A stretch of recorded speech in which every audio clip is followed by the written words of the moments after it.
Hi everyone, in this video we are going to discuss question number 81 of AP EAMCET 17 September afternoon session paper.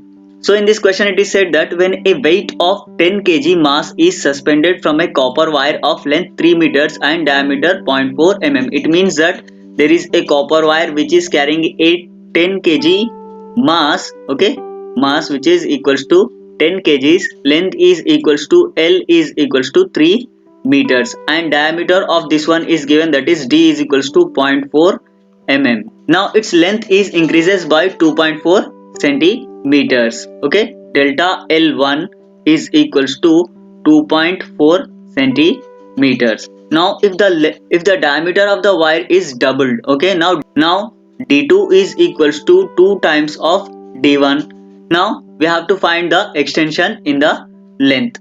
We know that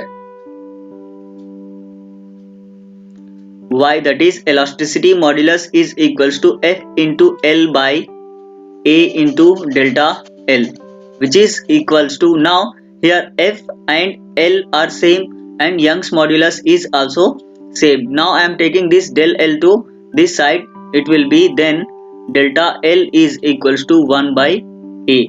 Now if I substitute the value of A, that is delta L will be equals to 1 by pi by 4 d square.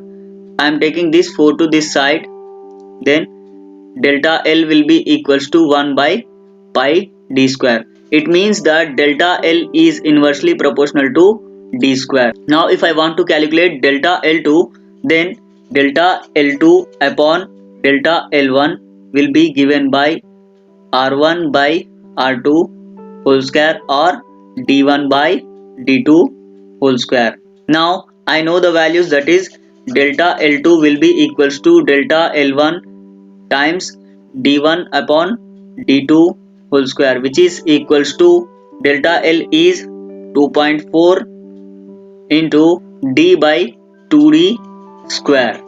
So it will be equals to 2.4 into 1 by 4.